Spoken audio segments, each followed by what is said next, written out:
tukyeyongerayo essaawa kasita eweremu tuba tukomamu nate ogenda okutuusaako ensonga ez'enjawulo bingi ebitambula naye nga twagambye olunaku olwajjo Parliament yabaddemu ebbugumu yabaddemu akasattiro era byagenza okukakana nga minisita omubeezi ow'ebizimbe omukyala Pass Namganza omubaka omukyala ow'ebukono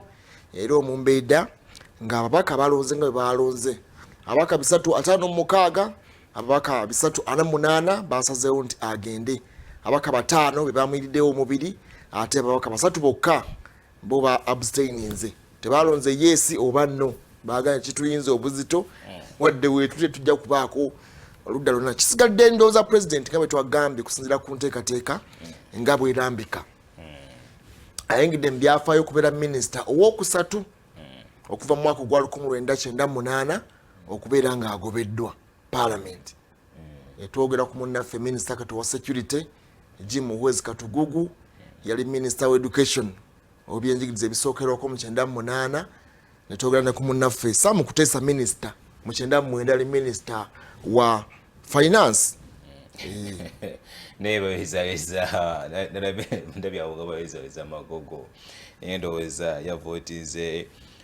yes the motion ngamba yes mu mbeera y'okulaba ng'oba awo bamugyamu obwesigwa naye ndowooza atukize tugane kintu kino oba okitunuulira balaze solidarity kubanga sitabangako Parliament okubanga bakanja ku nsonga emu okulaba aba oppositions akati nabali kwa mu kibiina ekiri mu buyinza okubanga bakanya ensonga mu ssanyu n'okujaganya bye batinga badde bagenda maaso n'okubanga atuboolya bajaganya naye atuboolya waliwo etenza kuleka kutunuulira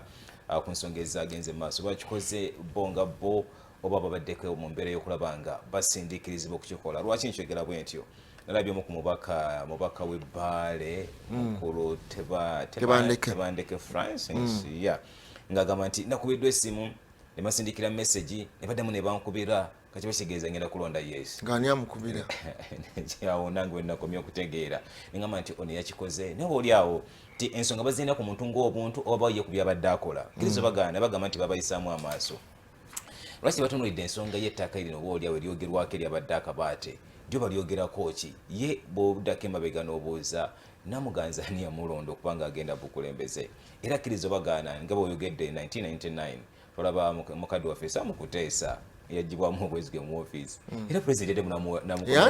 anti kitegeeza nti you can bounce back mu cabinet naye etteeka constitution 10 article 118 18 subsection 2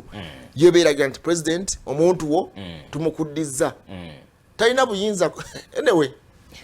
chances are less okuba nti asobola okugamba nti am exonerating were nga akomawo